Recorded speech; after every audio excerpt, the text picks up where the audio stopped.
Oh yes.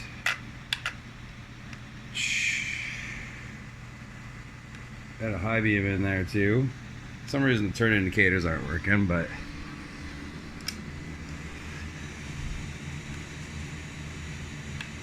she's got the brake lights, she's got the reverse lights.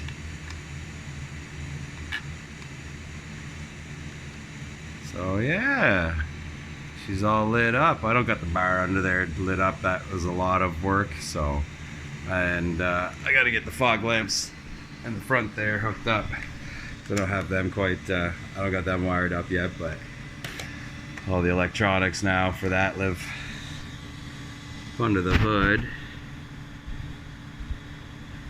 They're all up under there.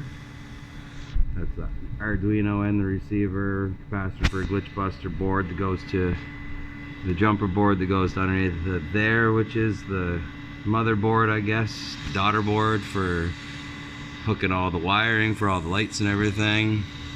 I don't have the steering wheel hooked up. I need to get a 4-channel receiver because the way I got, or just change the way I got the steering wheel hooked up because the servo goes the opposite way. I just got a little battery in there just for testing. So, and the motor's not hooked up either, otherwise it would have been flying off the table. But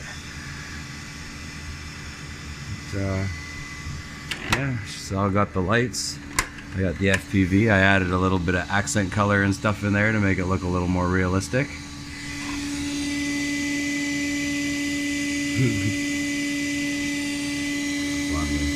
Oh, what? Oh, and I printed out a little speedometer too.